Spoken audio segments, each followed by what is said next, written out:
What if everything you've been taught about money is wrong? This book has sold 40 million copies worldwide, been banned in schools, and praised by billionaires. Not because it's radical, but because it reveals the financial lies we've all been fed. Meet Robert Kiyosaki's two dads. One, his real father, the PhD-educated poor dad, who died struggling financially.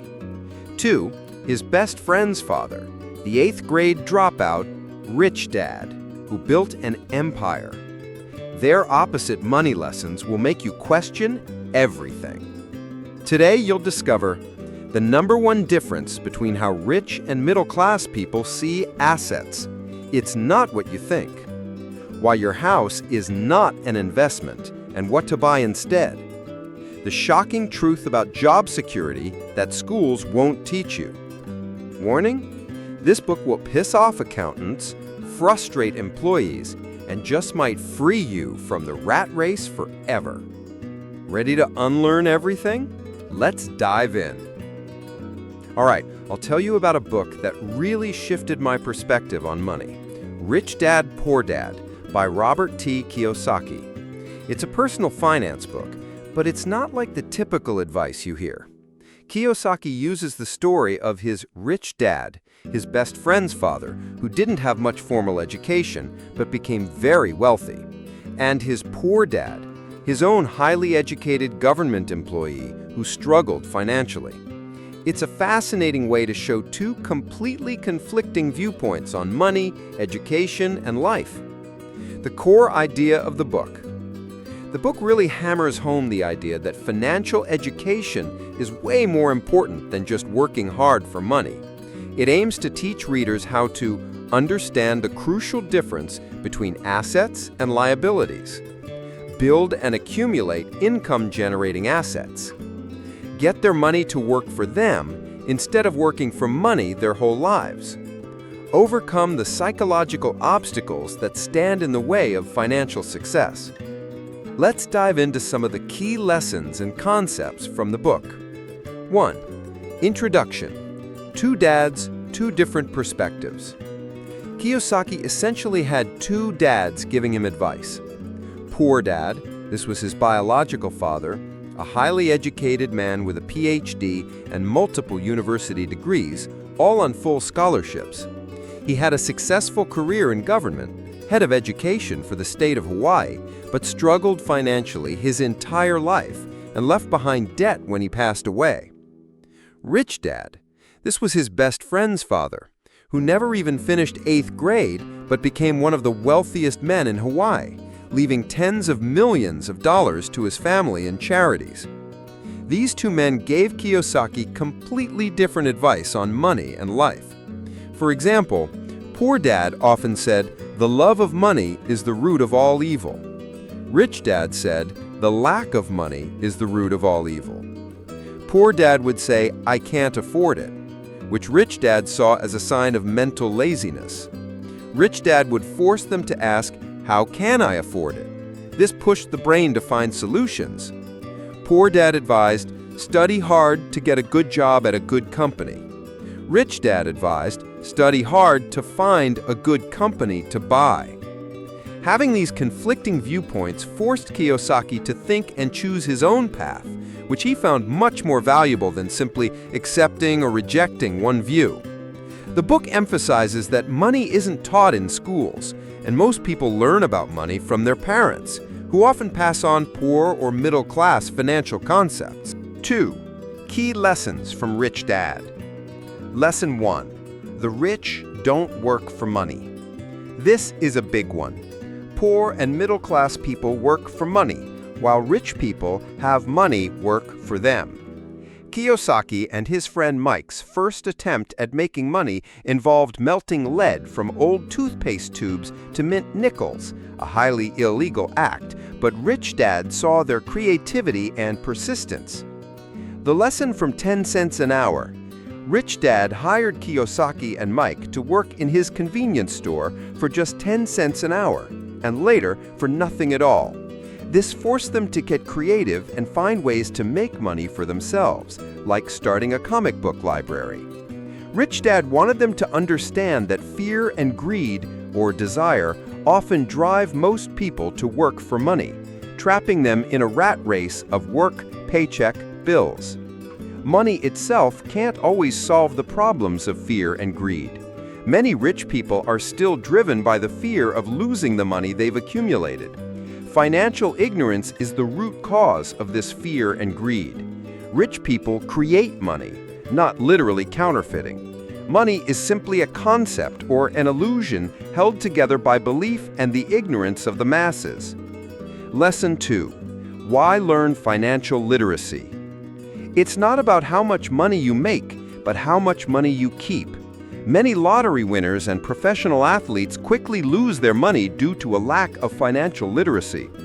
Being financially literate is like building a strong foundation for a building.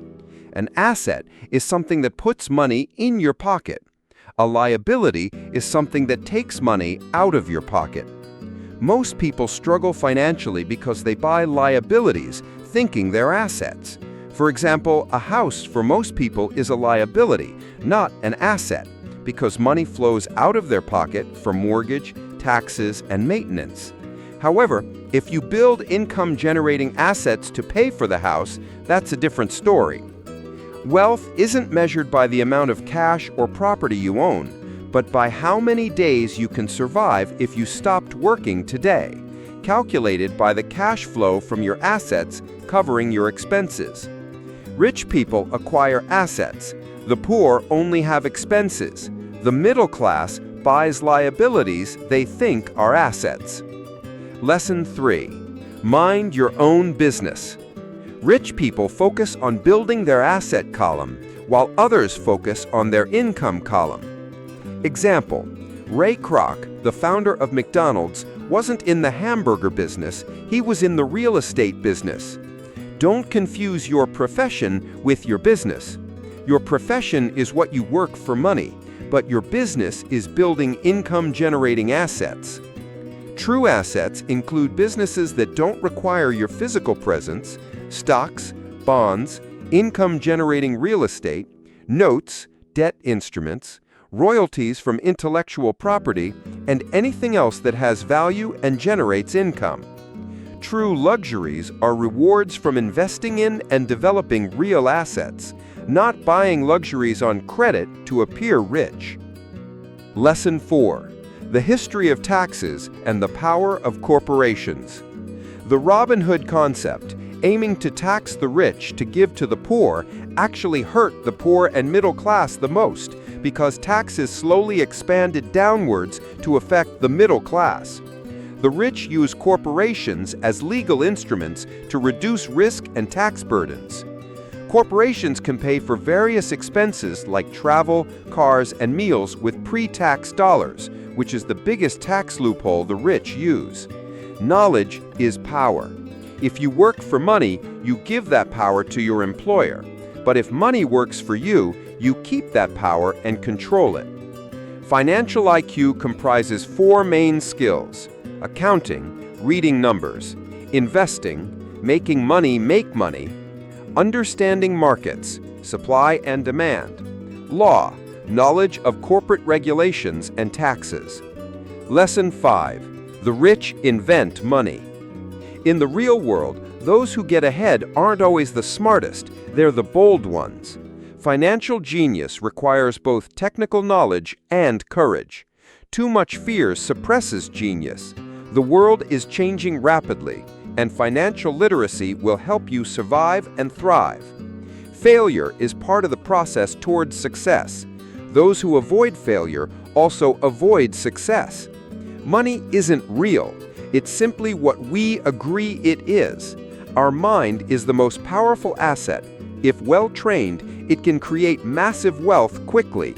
Example: Kiyosaki talks about buying houses during a down market with very little money down and adding value by flipping them and creating notes that generate cash flow for him without immediate taxation. This is an example of inventing money with financial knowledge. Lesson 6. Work to learn, not for money. Job security was important for poor dad, but learning was important for rich dad. Example: a young journalist with excellent writing skills couldn't sell her books because she lacked sales and marketing skills. Many talented people make little money because they lack business system skills. McDonald's succeeded not because they made the best hamburgers, but because they had the best business system. Don't work for money, but for what you learn. Focus on developing diverse skills, a little about a lot, rather than over-specialization.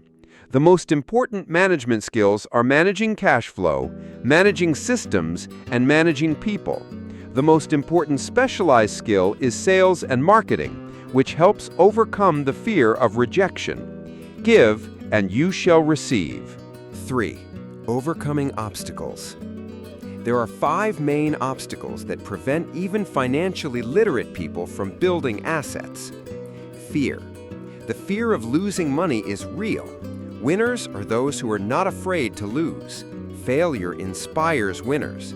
You need to be focused, not balanced. Cynicism. Doubt and cynicism keep most people poor and playing it safe. Cynics criticize, but winners analyze. Laziness often manifests as being constantly busy to avoid important things. The cure for laziness is a little greed. Asking, "What's in it for me?" can spur motivation. Bad habits.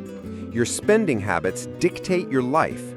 Always pay yourself first, even if money is tight, to create pressure to find ways to generate more income. Avoid accumulating large consumer debt. Arrogance. What I don't know costs me money. Arrogance makes you believe what you don't know isn't important. 4. Getting started. 10 steps. To awaken your financial genius, Kiyosaki suggests, find a reason greater than reality, the power of spirit. You need a strong emotional reason, both what you want and what you don't want, to drive yourself through obstacles. Make daily choices, the power of choice. Every dollar you hold gives you the power to choose your financial future. Your spending reflects who you are. Choose to be rich and do it every day. Choose friends carefully, the power of association. Associate with people who discuss money, business, and investing. Avoid Chicken Littles who are always negative and stifle your opportunities. Information is money, and good friends provide insights. Master one formula, then learn a new one. The power of rapid learning. You become what you study. Working for money is an old formula. In a rapidly changing world, the ability to learn quickly is invaluable. Pay yourself first. The power of self-discipline. This is the key factor that differentiates the rich, the poor, and the middle class. When faced with financial pressure, pay yourself first and let your creditors grumble. This will motivate you to find ways to increase your income.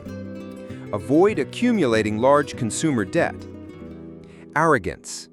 What I don't know costs me money. Arrogance makes you believe what you don't know isn't important. Overall summary. Rich Dad, Poor Dad isn't just a book about money.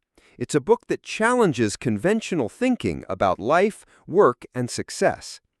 Kiyosaki emphasizes that the key to wealth and financial freedom is the ability to shift from earned income to portfolio income or passive income as quickly as possible. These types of income are money working for you instead of you working for it. The book encourages readers to invest in financial education, which it considers the most powerful asset, and to realize that money is just a concept that can be created and expanded by changing your mindset. Every day, with every dollar that passes through your hands, you choose to be rich, poor, or middle class.